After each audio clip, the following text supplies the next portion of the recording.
Ngikubingelele mbukele ngiphina kwamukele kuSimanzonzo siqisa zona izindaba ezingena njengaso ke isikhathi uMax laphana ke naye ke uThabani ke ubahlanganisile ngempela yena ke laphana ke uKing Bhaka inyanga ngempela ke sokhumbula ukuthi ke uMax naye ke laphana ke uThabani kube nokungaboni ngaso linye kanti ke bobabili uKing Bhaka ubakhonzile ubeke esewahlanganisa laphana ke kuona ke ulive ka TikTok embukeli sikucoshele nje ivideo laphana ke othe uzothi ke uyibuke noma ke uyizwele wena ke ukuthi ke bebehlangene ngempela ke kuona ke ulive lo bathathu uMax umfoka makhanya naye ke laphana ke uKing Bhaka bese kuba uyena laphana ke uThabani ke kuyona le video engizothi ngushiye nayo umbukeli bese uya laphana comment section sizokuthi wena ke ngabe ubona lezi insizwa zizoxolelana noma ke khona lapha lempi esabheke khona kusekude phambili mbukeli awuye laphana ke ezathu comment section sizo olwakho uvo ukuthi ngabe uthini siyabonga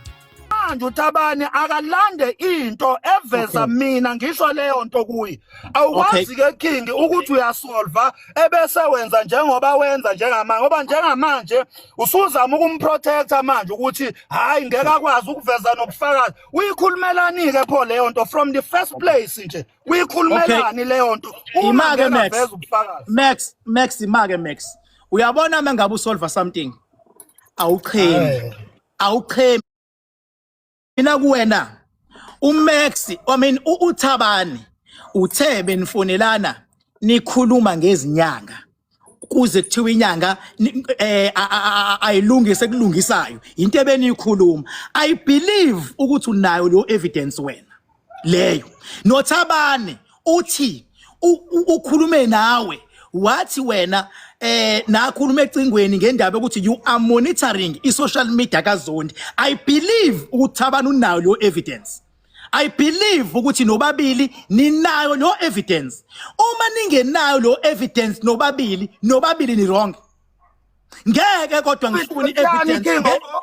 efuneka kumina ngangizwanga lapho uthe ama calls ebeniwenza noThabani ubenikhuluma ngoba kukhulunywa ngezinyanga uThabani khola beyenza ibiba about inyanga ekumele ifonelwe nekumele kwenzekeni nekumele mhlawumbe siplanele uthe injani nginawo lawo ma evidence mina nginawo impela lawo ma evidence if uThabani une evidence yalento ayishoyo ukuthi mina ngathi ngisebenzela inkosi leyo nto leyo kumele abe nayo ngoba akakwazi ukuphusha amahemhemu ibhale lento yoba iqinise ebantwini Max mfana wami ngicela wehlisa umoya kuqala unayo evidence wena usho njalo Thabani unayo wena Thabani i-evidence la ethi khona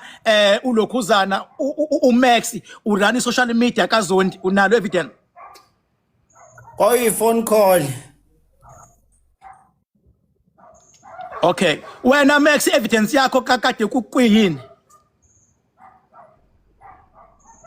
isho nje King ukuthi uThabani besijwayela ukuxoxa naye ngezinyanga i-evidence iyo lengishilo ukuthi bekuya kwenzeka utholo ukuthi inyanga mhlambe thizeni iyambalekela iyamgolozela ebese ngithi hayi kulungile leyo nyanga leyo ngangithumelela inamba yayo ngizama ukuxoxa nayo ngasesayidini lami ngizwe ukuthi izoresponda kanjani wayengithumelela uThabani lezo namba ngithumelele nezinto ama screenshot neimali ezikweletwa lezo nyanga lezo zonke lezo zinto lezo zikhona because i-recording Max relevant kulento esikhuluma ngayo kodwa makuthiwa iyafuneka leyo nto ikhona because izinto uThabani ayisenda lezo Max ngikhuluma nge-recording mfethu la ngicela Max singadlalani indaba yokuthi engathi lana khona ukugudla recorded ilwayo ngibuza mina i-recording ye-conversation ukuthi unayo yini i-recording uMax nikhuluma naye before akusendele into akusendela yona unayo yini i-recording uThabani unayo yini i-recording asikhulumeni nge-recording bafethu la nobabili unayo i-recording Max Thabani unayo i-recording ukuze bethu uThabani akanayo uMax asivezele yakhe bethu uMax akanayo uThabani asivezele yakhe bobabili ukuthi i-evidence kube i-recording kuphela qaleni ukuthi makukhulunywa nge-evidence nje kuthiwe asikhuluma nge-recording kuphela sikhuluma qaleni lokho Max uwena ocele i-recording kuThabani ye-conversation i-recording. Mina ngase ngidinaya le recording because ukurecorda umuntu